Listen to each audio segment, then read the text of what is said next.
Well, joining us now from the French Atlantic port of La Rochelle, a four-time America's Cup winner, French sailor Christian Karcher. Thank you for joining us here on France 24. When did you first hear of Florence Arthaud? Wow, it was a long time ago, 78, when she was first time sailing for the Route du Rhum first edition on a 12-meter alloy boat called Frioul 38 with a very strange bow with a nose up. And every time I was sailing on our Alenghi boat, I had the same nose up 25 years after. It was a long time ago. Do you remember, what did you think at the time when you heard about her and when you met her? Oh, it was in 92 for America's Cup. We were practicing in San Diego on the Ville de Paris. And she was very friend with Marc Pajot, our skipper at this stage. And we sailed 3-4 days in a row with her on board, tacking and jibing together. Solo yachting, as she did it, is very different from the America's Cup. Oh yes. I'm not sure she was very happy from repeating maneuvers after maneuvers with us, but definitely I'm not capable of doing what she managed to do, crossing first the solo race, crossing the Atlantic, crossing the finish line first. Wow, I cannot do this. Do you remember that 1990 race? Oh yes. We were actually I had the opportunity to sail on this kind of boat, 5-ton, very strong boat with a low electronic and low help at this stage. And I said she would never make it, and she'd only make it. She won it. A huge adventure and a huge achievement, definitely. You said you thought she'd never make it. Why is that?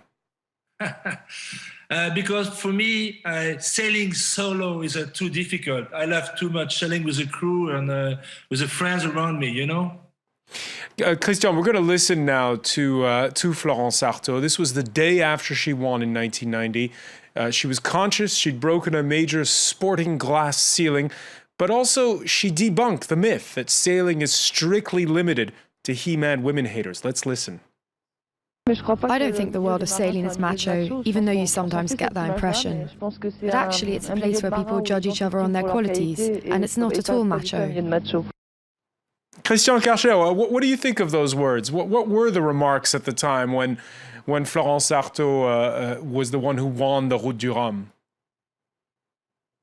At this exact moment, she was 100% part of the sailing world.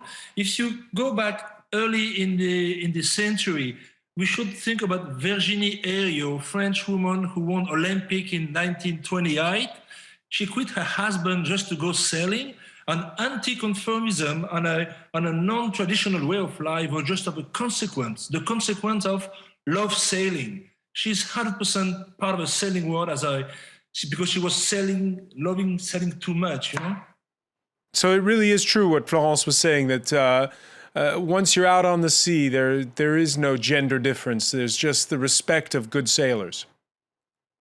First of all, respect of the sea. If you respect the sea, she will maybe let you cross the Atlantic and becoming fiancé of the Atlantic. But if you want to be grinder, you better look and be like me. If you want to be sailor on the sea, just be yourself and do it 100%. Do it 100% as she did. She did it 100%. Do you think that in a way she helped change sailing and change its image? No. I think that in her way, there's no beginning and no end. She's just part of the sailing world, 100% part of it. We had Virginie Heriot before her. We had Dame MacArthur after her. But she's definitely a 100% sailor, female or not female. For me, it's not important. She's definitely a sailor. What's more extraordinary in that regard? The fact that she's a woman, or the fact that here she is born not in Brittany, where most of French sailors come from by the sea coast, but from the Paris area? No, for me, the most remarkable, and she managed to achieve her dream, which is not always easy. She managed not to have a look at the way people were looking at her, just going her own path and building her own life. And this is perfect. Actually, you know what I hope? I hope her soul will going South Argentina, rounding Cape Horn, and go back to Europe to salute her daughter Mary. And I hope Mary will be very proud of her mother then. All right. Christian Karcher, I want to thank you for joining us today here on France 24, and our wishes go out to all of the sailing family after this tragedy that took place in Argentina. Story, of course, we're going to continue to follow in sports a little bit later on with Dan Levy.